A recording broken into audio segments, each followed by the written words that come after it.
दृष्टियों से यदि तो भले प्रकार वस्तु स्वरूप को समझ लेता है तो कभी भी क्या होगा, संशय के झूले में झूल नहीं सकता। कभी भी कोई कुछ कहता रहे तो कहीं जाएगा नहीं, भागेगा नहीं, डरेगा नहीं। अपनी बात, जिन शासन की बात, जिन शासन से तोलेगा, नापेगा और आगे बढ़ता रहेगा। बंधुओं, जहां पर देखा जाता है मेरी आत्मा शुद्ध बुद्ध के समान है, त्रिलोकी नाथ है, अनंत गुणों से युक्त है, तो बंधुओं क्या करना है? जब आत्मा शुद्ध बुद्ध परमात्मा बनी हुई है तो कुछ करने की आवश्यकता है क्या? कुछ करने की आवश्यकता नहीं ना। फिर खाओ पियो और मौज उड़ाओ, इसी के लिए तो जिंदगी मिली माता जी। बंधुओं, ये एक आंख है, दूसरी आंख को भी खोल लो। दूसरी आंख से भी देखो, यदि मैं शुद्ध बुद्ध परमात्मा हूं तो परमात्मा कभी क्या इन फर्शों पर बैठता है, कुर्सियों पर बैठता है? विचार कर लेना। क्या परमात्मा को भूख प्यास लगती है? क्या परमात्मा को सुख दुख होता है? क्या कभी परमात्मा हंसता रोता है? क्या कभी परमात्मा के चेहरे बनते और बिगड़ते देखे हैं? क्या हुआ? ये कुछ भी परमात्मा का नहीं होता। इसका मतलब क्या हुआ? तो क्या हम परमात्मा नहीं? विचार करना, क्या हम परमात्मा नहीं हैं? बंधुओं, आचार्य देव कहते हैं परमात्मा नहीं हो, लेकिन परमात्मा बनने की शक्ति तुम्हारे अंदर मौजूद है। क्या है?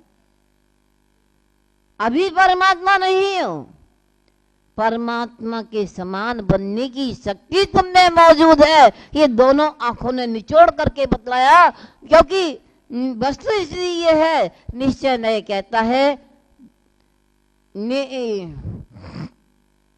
द्रव्यार्थिक नहीं की भूमिका में, द्रव्य ही जिसका आश्रय हो, द्रव्य ही जिसका प्रयोजन हो, उस बात को कहता है द्रव्यार्थिक नहीं।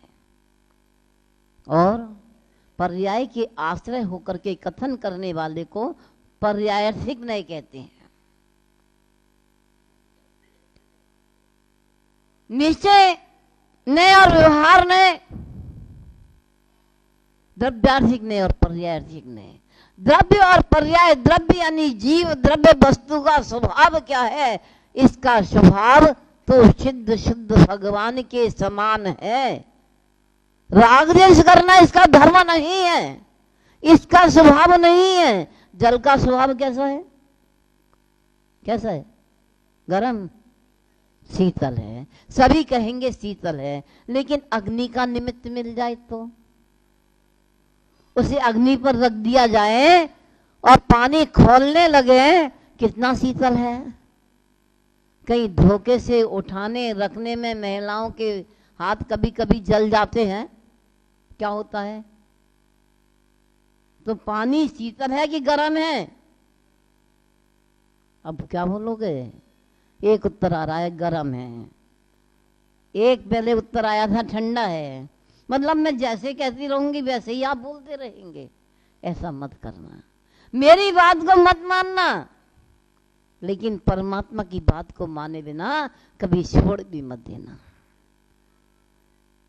पानी शीतल है, शीतलता उसका गुण है, लेकिन अग्नि के संयोग से वह पानी की शीतलता समाप्त होकर के उष्णपना उसमें पैदा हो गया। उसे आप अग्नि से अलग करके रख दीजिए, कुछ समय के बाद पानी जैसा कहा तैसा है।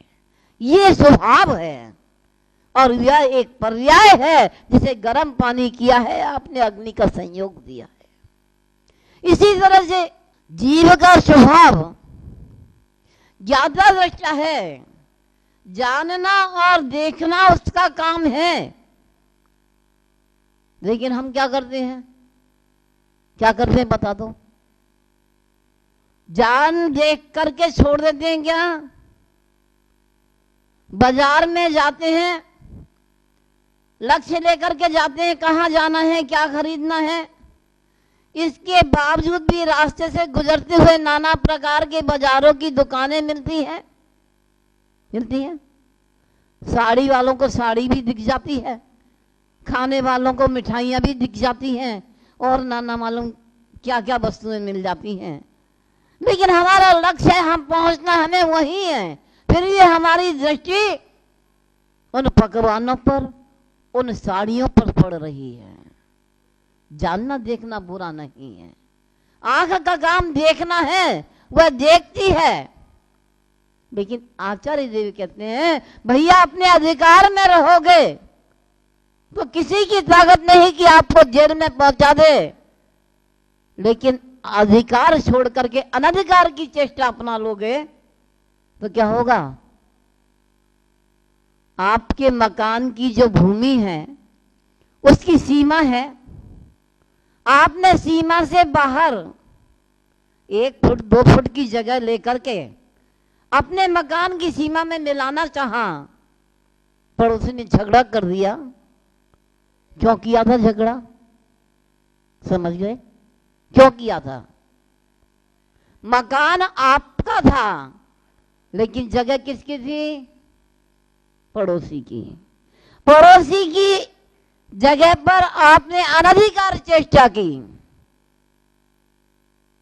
जगह कुछ जगह बनी रहते थे, दूसरे की जगह दूसरे के बने रहते थे, आप अपनी जगह में खूब रहते, फिर कुछ भी करते, आपको कोई झगड़ा करने वाला मौजूद नहीं होता। झगड़ा कहाँ हुआ? अनधिकार चेष्टा की गई, दूसरे की जगह को अपनी जगह बनाना जाने के प्रयास किए गए, झगड़ा चालू हुआ, कोर्ट कचहरी पहुंची, लड़ाई झगड़े में सिर फूटे, अस्पताल भी पहुंच गए और कोर्ट में भी पहुंच गए। बंधुओं, ये हुई अनधिकार चेष्टा का परिणाम। आज हमारी स्थिति क्या है? बाजारों में जाते हैं, साड़ियां नहीं खरीदनी है, उस खरीदने के मस्जिद से भी नहीं जा रहे हैं, लेकिन फिर भी देखा ये साड़ी बहुत अच्छी है। भाई तुझे किसने पूछा था? है? किसी ने पूछा था क्या? दुकानदार ने पूछा, पड़ोसी ने पूछा, चलने वाली ने पूछा, किसने पूछा क्या कौन सी अच्छी है कौन सी बुरी है? लेकिन जब तू ज्ञाता दृष्टा न रह करके जब तूने अच्छा और बुरे की स्थिति को चालू किया, ये अच्छा है,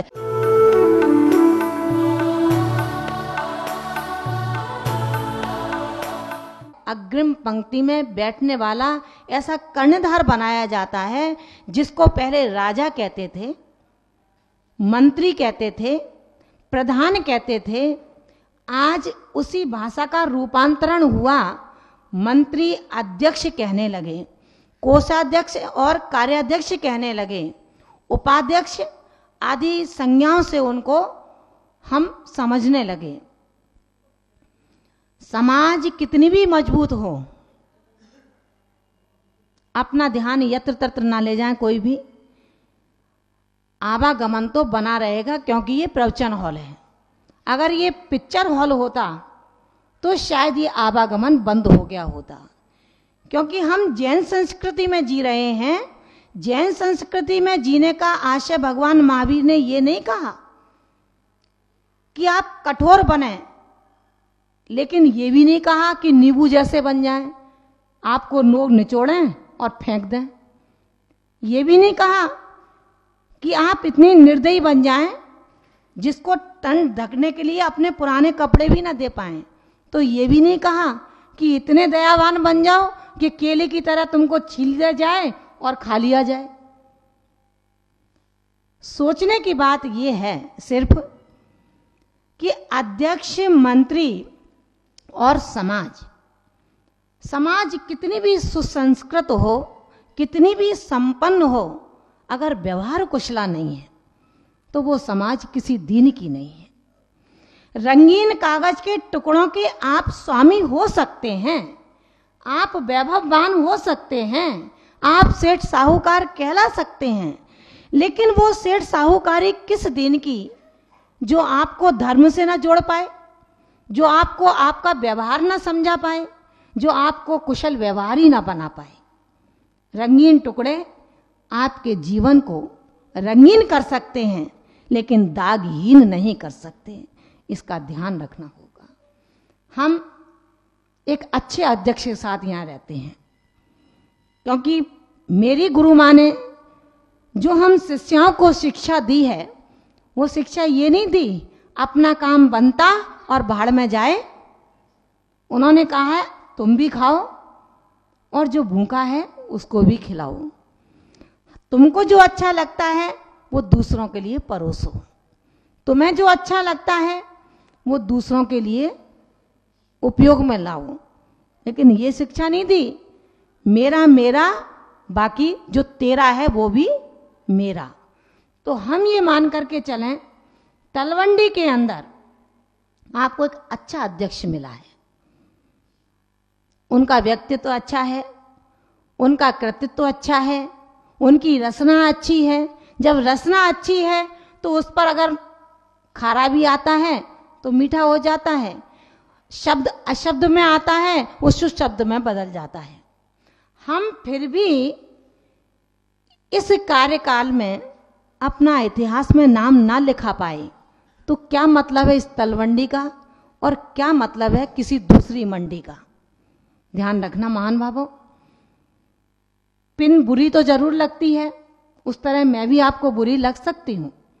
जब बिखरे कागज पड़े हों और उन कागज को बंदोबस्त करने वाला जब इकट्ठा करके उस पर पिन लगाता है तो वो दर्द तो करता है, लेकिन कागज को बिखेरने नहीं देता है, उनको एकत्रित करने देता है। तीव्र जड़ से पीड़ित जो शरीर हो रहा है उसमें अगर कड़वी टैबलेट खिलाई जाती है तो खाने वाला हाथ पैर मारता है कि नहीं खानी नहीं खानी, लेकिन बच्चे को तो पकड़ के खिला देते हैं माता पिता, लेकिन बड़े बच्चों को फिर भी डांटा जाता है कि नहीं खाओगे नहीं तो मैं भी आज तक इस चीज का त्याग करता हूं। क्योंकि बच्चों के लिए माता पिता जान होते हैं और माता पिता के लिए बच्चे प्राण होते हैं। इसी तरह से हम जब अपने अच्छे अध्यक्ष मंत्री कार्यकारिणी के कार्यकाल में अपने समाज का इतिहास ना गढ़ पाए तो आपको शायद दूसरा मौका अपनी जिंदगी में नहीं मिल सकता। क्योंकि जो एक मौका खो देता है समय उसके हजारों मौके को छीन लेता है। हमारे हजारों अच्छे मौके एक समय पर छीन लिए जाएं, दी बेस्ट। हम उस समय पर जब हमारी आवश्यकता किसी दूसरे को है, जब आपके घर में शादी हो, जब आप घर घर जाएंगे कि मेरे यहाँ पर आना, और मेरे यहाँ पर आने का तात्पर्य है अपने दरवाजे पर अच्छे व्यक्तियों को बुला करके अपना वैभव दिखाना, अपने कार्यक्रम की गरिमा को बढ़ाना। जब दूसरे का कार्यक्रम होगा, जिसके यहाँ आप अपने कार्यक्रम के लिए गए थे, वो आकर के आपकी शोभा को बढ़ाते हैं। जब उसके यहाँ कार्यक्रम होगा और आप उसकी शोभा को बढ़ाने में पीछे हटेंगे तो ध्यान रखना केवल एक दिन नहीं होता, अपना पलट के दूसरा दिन भी आता है। अपना काम निकालने के बाद ये ना सोचें कि अब हमारा काम हमारी लाइफ में कभी नहीं आएगा। सिर्फ मैं आपको ये बताना चाहती हूँ कि हम भगवान महावीर के वंशज हैं, केवल फोटो के नहीं, दिखाने के लिए नहीं, हम उनकी बातों में खरे उतरने के लिए। भगवान महावीर का इतिहास कहीं उनके वंशज बना रहे हों, उस इतिहास में मेरा नाम भी आए। उस चिड़िया के चोंच के पानी की तरह जब पड़ोसी की झोपड़ी में आग लगी, आग की लपटें आकाश को छू रही थीं। उस छूती लपटों में जो लोग, जिनके हृदय में करुणा द्रवित हो रही थी, जो दूसरे के दर्द और पीड़ा को समझते थे, वो उठ करके अपने घर से आए और उन्होंने उसकी मदद करना प्रारंभ की। ये झोंपड़ी जल ना जाए, इसको कैसे भी बचा लें। आपके सद प्रयासों के साथ साथ इस चीज को पेड़ पर बैठी हुई चिड़िया भी देख रही थी। उस चिड़िया के मन में आया कि क्यों ना मैं भी इन मनुष्यों की मदद करूं। वो भी जलाशय में जाती, चोंच में पानी भरती और उस उड़ती हुई लपटों पर उस चोंच का पानी डाल देती। कुछ समाज के अंदर ऐसे लोग होते हैं, अच्छे करने वालों की भी टांग खींचते हैं, जो अच्छा नहीं करते उनको अपने साथ में ले लेते हैं। ऐसे लोगों में से उस चिड़िया से कहा कि अरे चिड़िया, तू कितनी पागल है, भला इतना तो विचार कर लेती, इतनी आकाश को छूती हुई अग्नि की लपटों को बुझाने में क्या तेरी चोंच भर पानी कुछ काम करेगा? क्यों इतनी मेहनत करती है, क्यों इतना पुरुषार्थ करती है? ये तो कर्म है, उसके कर्मों का जैसा उदय है, उसकी झोंपड़ी जल रही है, जलने दो, तुम्हें क्या करना है। लेकिन जब एक ज्ञानी आत्मा होता है, उसका बेशक मित्र हो, मित्र भी अगर अपने मित्र को कहीं अच्छे कार्य से रोकता है केवल अपने ईगो के माध्यम से,